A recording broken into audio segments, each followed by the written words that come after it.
I start cleaning without saying much. Then my ex-husband, James, talks to me. You're not even crying. James thought I would resist and cry when he asked for a divorce. Honestly, I thought he was selfish. I wasn't the only one who stopped loving him. Well, James, you're the one who's going to have a tougher time after the divorce. Instead of crying, I could barely stop myself from laughing. What do you mean? James, my ex-husband, asked me, looking suspicious. Between you, a housewife, and me, a successful corporate worker, you'll have a harder time after the divorce. And I plan to marry someone else while you'll be alone. Well, that might be true in a regular situation, but it looks like Emma, the woman you're cheating with, isn't exactly top-notch. Wait, how do I know her name? My name is Kate, and I'm 32 years old. I'm a housewife. I met my husband James when we were both the same age at a party. We hit it off right away, becoming good friends. James worked in sales at a trading company, making a lot more money than most people our age. Because of him, I've had a comfortable life, but our marriage had a big problem. Things weren't going well. It was a serious issue. We'd been married for 7 years already. At first, we were deeply in love, spending lots of time together and sharing meals, even when James was busy with work. But that love faded away. Take care. What about dinner? I don't need it. I'll eat out. You can go to bed first. I'll be home late. All right, got it.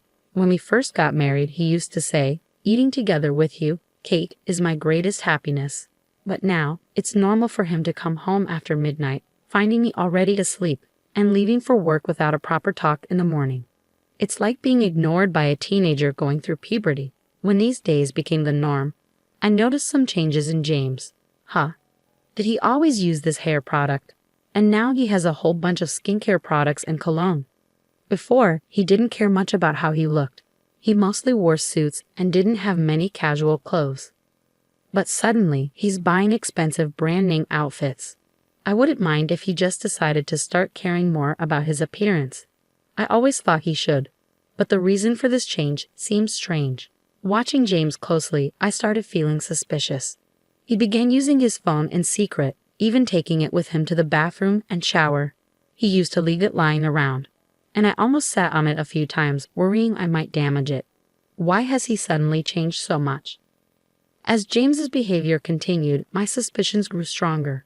Was he cheating whenever he came home late? But I had no solid proof, just doubts. Despite the distance in our relationship, a part of me still wanted to believe in him. So the idea of my suspicions being true terrified me. I tried to act like everything was okay, hoping to improve our relationship. I tried to talk more and suggested going out together, but every time I reached out, I was met with indifference. I guess it's understandable. After 7 years of marriage, our relationship had been shaky for a while. Despite my efforts, feeling ignored made me feel incredibly lonely. With all this happening, my emotions started to wear thin. One night, I couldn't hold it in any longer, and I finally decided to confront James. Hey, are you cheating on me? I finally asked James. He just looked at me, not saying a word.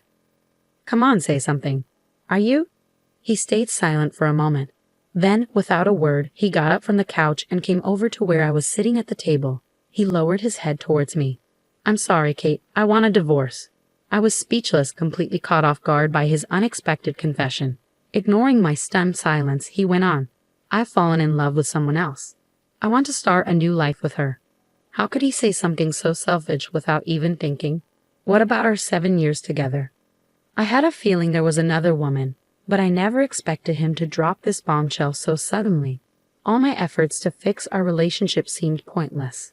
Was the man I fell in love with really this heartless and selfish? When we first met, I thought he was the most amazing person in the world. I couldn't find the words to say, my mind swirling with these thoughts. Then my husband said something that made me doubt if I heard him right. The truth is, she's pregnant with my child. I want to be with her for our child's future. I felt like everything was spinning, like I was about to collapse. Everything around me seemed to turn white. We hadn't had a child in our 7 years together. We hadn't even been using protection. In fact, we had been actively trying to conceive and had sought infertility treatments. Despite our efforts, we couldn't have a child. Medical reports showed my husband had fertility issues, but he always expressed his desire for a child. So despite the challenges, we never stopped trying. I always did my best to meet his expectations. Lately, though, our relationship had lost its spark, and we stopped trying to conceive. It seems his decision to divorce was largely influenced by the fact that he was having a child with his mistress. I've always wanted a child, especially to show my mom her grandchild soon. You understand, right, Kate? So please, let's divorce. My mother-in-law had been seriously ill and hospitalized for the past 2 years. I understood his urgency to give her a grandchild. But to have a child with another woman instead of his wife, it was devastating. I wanted a child too, which is why I underwent fertility treatments. I thought we were in this together, sharing the pain of infertility. Do you even realize how selfish you're being? I yelled at him in frustration, but James just looked down, apologizing. It felt like he was waiting for the storm to pass, which only made me angrier. What kind of woman is she? Just because she's pregnant with your baby, I'm not ready to accept a divorce. I pressed James to tell me more about the woman he was involved with, but he insisted, I'm sorry, but please respect her privacy. What? How selfish can you be? As your wife, I have a right to know. Tell me everything. But no matter how much I pushed, James refused to share any significant details about her. She's 2 years younger than you, Kate. That's all. She works with me. What a joke. He must really care about her. Despite my persistence, James wouldn't give any real answers. For a few days we argued about it, but I adamantly refused to agree to a divorce on James's terms. I didn't want to give in to him so easily. Throughout our discussions, James kept apologizing and bowing his head. Please, I no longer have feelings for you. What's the point in staying married? Even my mother knows about this, and she's fine with it. Apparently, James had already spoken to my mother-in-law about our situation. That shook me. While my relationship with my mother-in-law had been strained lately, I thought we were still close. Yet, James kept dropping bombshells one after another. I've already given her an engagement ring. We're planning to live together soon. All that's left is for us to get a divorce, James revealed. I felt dizzy, like I was going to faint. My husband James was actually serious about leaving me for the woman he was cheating with, but I still couldn't bring myself to agree to a divorce. This tug-of-war between James and me went on for almost a month. When James seemed to have run out of patience, he begged on his knees. I can't do this anymore. Please just agree to the divorce. Our relationship has been broken for a long time. There's no point in dragging it out like this. Please divorce me, my husband begged, his forehead pressed against the floor in a pleading posture. I had been resisting for nearly a month. Maybe it was time to accept the inevitable and agree to the divorce. Fine, let's go through with the divorce. But I'm asking for alimony and my fair share of our assets. I understand. I'm prepared for that, I said. We discussed the alimony in detail, and I requested $50,000. It was more than usual, but considering I had invested a lot in our home during our 7 years of marriage, I felt it was fair compensation. James agreed to my terms. We also decided on asset division, with me receiving half of the balance in our joint account and him covering the cost of my relocation. Then, I signed the divorce papers that James had prepared. As I filled out the paperwork, my heart was filled with various emotions. Even though our love had faded, we had shared a life together under the same roof for 7 years, and it was all coming to an end with just a single piece of paper. Without any lingering feelings for James, I submitted the divorce papers to the city hall the next day, and our mutual divorce was finalized. Soon after, James wasted no time in marrying the other woman. Whether she rushed him or not, with a baby on the way, he probably wanted to be with her as soon as possible. I was honestly taken aback by how quickly he moved on, especially considering I hadn't even finished sorting through our shared belongings in the apartment. Feeling the need to hurry and pack up my things, I went to the apartment we used to share. As luck would have it, our timing overlapped, and James was also there when I arrived. Without exchanging many words, I immediately started tidying up the space. James, my ex-husband, finally spoke up. "You're not shedding a tear, huh?" It seemed James had expected me to resist and cry when he pleaded for a divorce on his knees. Honestly, I had always thought he was quite self-centered, and he wasn't the only one who had fallen out of love. Maybe because I had been refusing the divorce for so long, James might have assumed I still had feelings for him. It seemed like a misunderstanding on his part. But the reason I hadn't agreed to the divorce right away was because I was stubbornly determined to investigate his mistress on my own terms, rather than simply going along with James's wishes. Well, James, you're the one who's going to have a tougher time after the divorce, not me. Instead of crying, I could barely hold back laughter. Huh? What do you mean?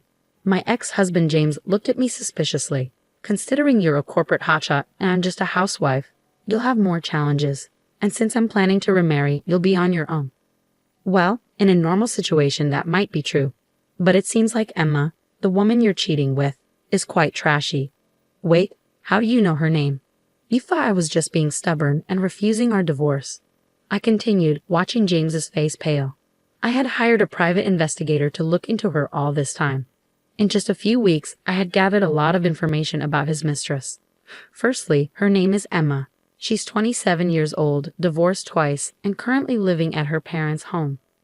Emma seems to have a questionable reputation, constantly involved with different men. She even lost custody of her child due to being a bad influence. Indeed, the investigator saw her entering a motel with other men. Just to be sure, I had asked for photos as evidence.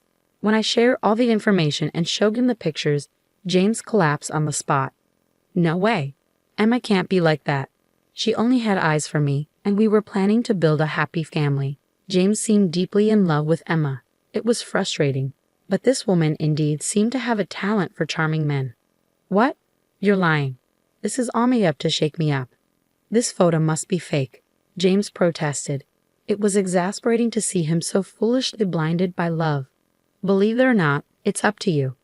But even now, your mistress is involved with other men. Or should I say, your new wife? Maybe the child isn't even yours. James's face grew even paler. No way, not Emma. These were the findings from the private investigators, so the possibility of being deceived was high. Perhaps among her multiple boyfriends, James was the one who made the most money, which is why she chose him to marry. Quite an honor, isn't it? Even if the child may not be biologically yours, you wanted a child anyway, so raise your child well.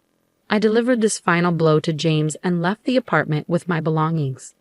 After a while, I received an email from him. He wanted to get back together. As I suspected, the child Emma had given birth to wasn't James's. When he confronted Emma, she retorted, "I didn't know whose child it was until it was born." But since James was already married to Emma, legally he had to raise the child she gave birth to as his own. James had just been a money tree for her. As proof, when paying alimony to me, James had covered Emma's portion too. So, in total, he paid me $80,000. Furious, James confronted Emma, but she simply said, "You seemed happy to serve me." Eventually, she left the child behind and disappeared. James called me, begging, "You were right. I was deceived. I'm really sorry. I want to start over again." But I was just disgusted. You think I'm going to come back to you just because you're saying those things? You had an affair, that's a fact. You betrayed me, that's also a fact. You need to accept reality. I hung up the phone after that. Later, I heard from a mutual acquaintance that James handed over the child Emma left behind to her parents, telling them to take responsibility. Emma's parents responded, "That's troublesome. You raised the child."